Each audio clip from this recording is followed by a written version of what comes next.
আসসালামু আলাইকুম আর রহমতুল্লাহ। ছাত্ররা, ক্লাস 11-এর জন্য নুন কবিতা তোমাদের পাঠ করানো হচ্ছিল, নুন কবিতা তোমাদের জন্য বোঝানো হচ্ছিল। প্রথম পর্বে নুন কবিতার প্রথম পর্ব আলাপ আলোচনা হয়েছে, আজকে দ্বিতীয় পর্ব। কবিতার প্রেক্ষাপট, কবিতার ভাবনাগ্রাহী রূপরেখা এবং কবি সম্পর্কে আলাপ আলোচনা এবং সময় সচেতনতা সম্পর্কে অনেকগুলো বিস্তৃত আলাপ আলোচনা তোমাদের কাছে করা হয়েছিল।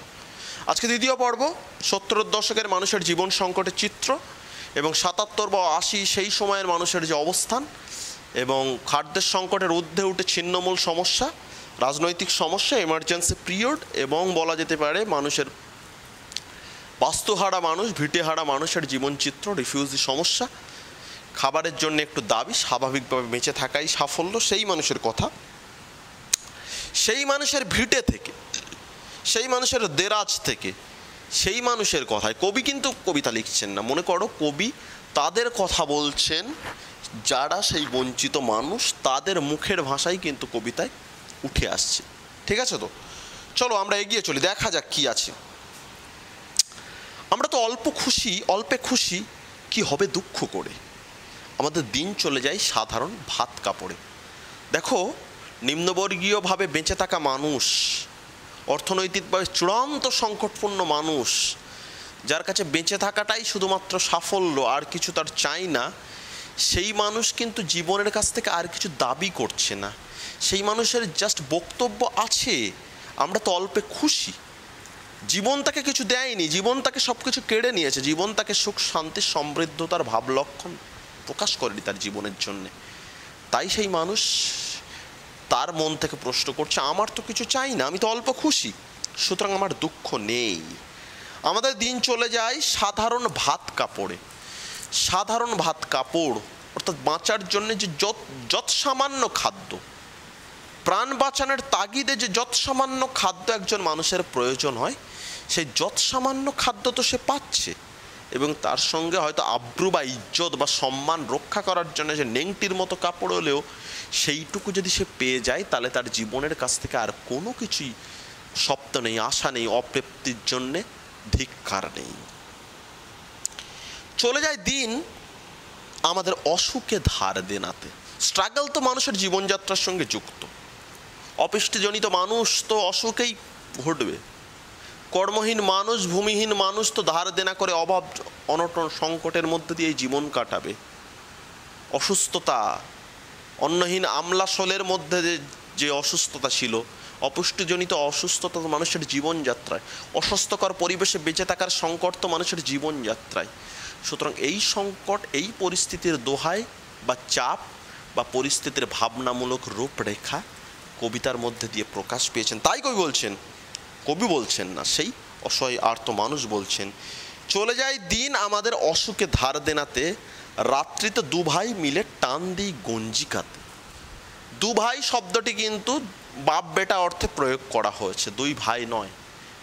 তৎকালীন সংলগ্ন সময় সমাজ ব্যবস্থায় বাপ বেটাকে দুই ভাইও অনেকে বলা হতো। তাহলে বাপ এবং বেটা যারা বেঁচে থাকছে তাদের জীবনযাত্রায়, তারা তাদের অপ্রাপ্তি, ফ্রাস্ট্রেশন, ইনকাম না করার জায়গা, এবং যেটা হয় আর কি আফ্রিকার প্রান্তীয় সংলগ্ন অঞ্চলে, যেখানে অপুষ্টির সঙ্গে সঙ্গে নেশা বা মাদক প্রবৃত্তি কিন্তু বেড়ে যায়, মারজুয়ানা বেড়ে যায়।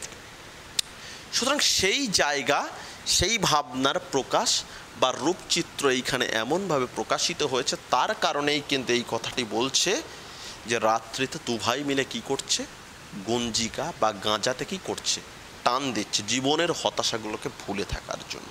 গঞ্জিকা সাধারণত টান দেই মানে সেবন করা, গঞ্জিকা বলতে গাঁজা গাছ বা সিদ্ধির জটকে আমরা থাকতে পারি।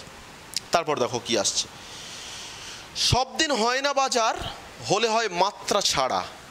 জীবনে তো নিয়ম, বঞ্চিত মানুষ যখন যতটুকু পায় ততটুকু চেটেপুটে খায়। তার কাছে কোনো আগামীর ভাবনা নেই, তার কাছে কোনো ফিউচার প্ল্যানিং নেই, তার কাছে কোনো এফডি নেই, তার কাছে কোনো স্বপ্নচারিতা নেই, তার কাছে বেঁচে থাকাই জীবনের সাফল্য।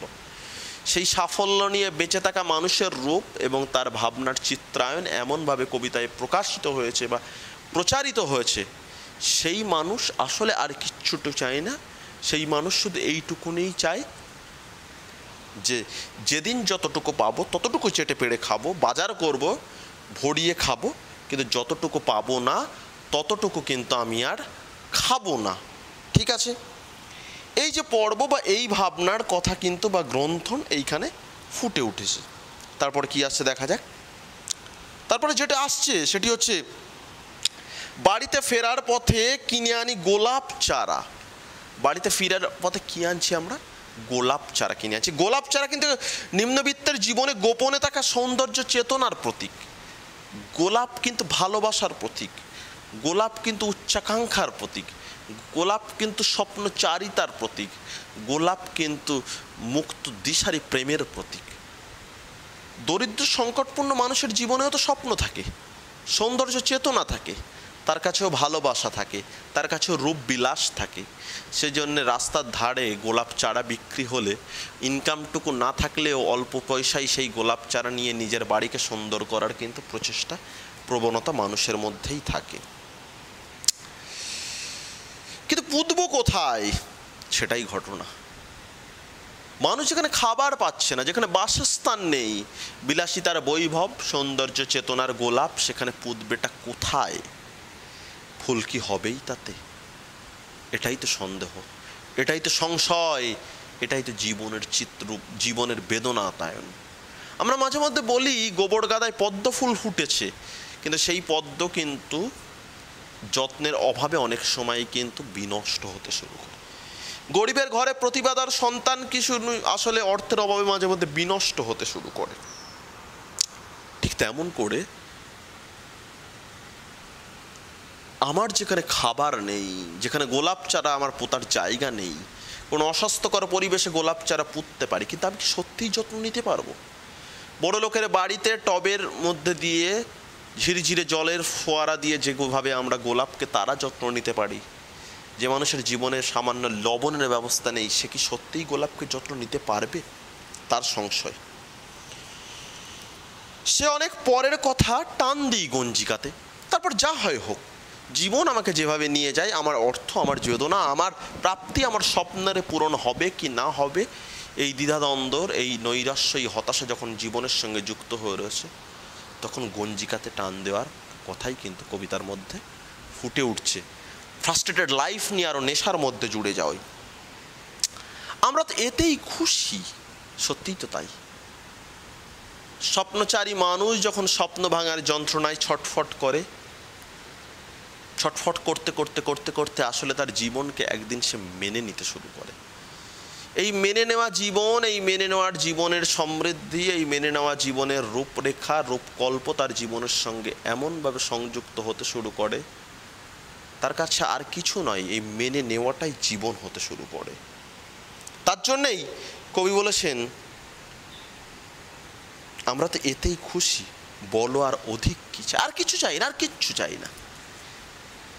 অন্নহীন মানুষ, অন্নহীন জীবনযাত্রা, হয়তো দুমুঠো ভাত জুটেছে, শুকনো ভাত, রাতের ভাত, পান্তার মতো ভাত, আর কিচ্ছু চাই না। ভাত পেয়েছি, বেঁচে আছি। আসলে বেঁচে থাকাটাই সফলতা যেখানে আসছে সেখানেই প্রশ্ন উঠছে না, কিন্তু আসলে এই বেঁচে থাকা কি বেঁচে থাকা? নিশ্চিতভাবে নয়। হেসে খেলে কষ্ট করে আমাদের দিন চলে যায়। হাসছে, খেলছে, কষ্ট করছে। শ্রমজীবী মানুষের জীবন চিত্রায়নের যে শ্রম, বেঁচে থাকার স্বাভাবিক দাবি নিয়ে যেখানে বেঁচে থাকাটাই দাবি, সেখানে তো জীবন নিয়ে এভাবেই খেলতে খেলতে হেসে খেলে বেঁচে ওঠা। মাঝে মাঝে চলেও না দিন, বাড়ি ফিরে দুপুর রাতে। জীবন কি সবসময় চলতে পারে? নিশ্চয়ই চলতে পারে না। অভাব, অনটন, সভ্যতার সংকট যখন মানুষের জীবনযাত্রায় খেয়ে উঠেছে, এই বঞ্চিত গরিব মানুষকে কখন সবাই খাবার সন্ধান দেবে? নিশ্চয়ই দেবে না। যে নিজের খাবার দিন আনা দিনচারি মানুষ, মাঝে মধ্যে দিন চলে না তার। হতাশার ভাব গভীরতা নিয়ে বাড়ি ফিরে দুপুর রাতে, রাত দুপুর শব্দটিকে একটু টুইস্ট আনার জন্য দুপুর রাতে, টলমটল পায়ে, ব্যর্থতার অবস্থা নিয়ে, খাদ্যহীন থলি নিয়ে হয়তো ফিরে আসে বাপ বেটা। পেটে খিদে আছে, খাবার সংস্থান বাড়িকে জোটাতে পারিনি, তবুও এ পেট দুটো খেতে চাই। যখন খেতে বসে রাগ চড়ে যায়, নুন নেই ঠান্ডা ভাতে। এক নিজের অপ্রাপ্তি, নিজের পরিশ্রম করার পরেও যে পয়সা জোগাড় করতে পারে না, সেই অপ্রাপ্তি। বউ ছেলে পিলে সংসারের জন্য যে খাবার জোটাতে পারে না সেই অপ্রাপ্তি, তবুও পেট যখন দাবি করে একটু ভাত, সেই ভাতে সামান্য লবণও থাকবে না। স্বাদহীন স্বাদ কোরক যেখানে একটু স্বাদ পেতে চাই সেখানে সামান্য স্বাদ পর্যন্ত পাবে না। বঞ্চিত মানুষ তখন জীবনের বিরুদ্ধে প্রতিবাদ করার মতো করে মেজাজ তার চড়ে যায়। রাগ চড়ে মাথায় আমার, আমি তার মাথায় চড়ি। প্রচণ্ড রাগ, আমি কেন পেলাম না। এ রাগ, এ হতাশা নিজের বিরুদ্ধে, এ রাগ এ হতাশা সমাজের বিরুদ্ধে, এ রাগ এ হতাশা নিয়তির বিরুদ্ধে, এ রাগ এ হতাশা ভগবানের বিরুদ্ধে, এ রাগ এ হতাশা সমাজতান্ত্রিক সিস্টেমের বিরুদ্ধে, এ রাগ এ হতাশা জীবনের বঞ্চিত শরীরের কোষগুলোর বিরুদ্ধে। রাগের সঙ্গে যেন কুস্তি লড়াই হয়, তাই কখনো রাগও মাথায় ওঠে, কখনো মাথায় রাগ ওঠে। বাপ বেটা দুভাই মিলে সারা পাড়া মাথাই করি। হতাশা, যন্ত্রণা, কষ্ট, তার মেয়াদ, তার প্রভাব এমন করে জীবনের কাছে আসতে শুরু করে দিয়েছে, জীবনের প্রশ্নচিহ্নে এমন করে ভাসতে শুরু করে দিয়েছে, জীবন যেন হতাশার আর এক নাম হতে শুরু করে দিয়েছে।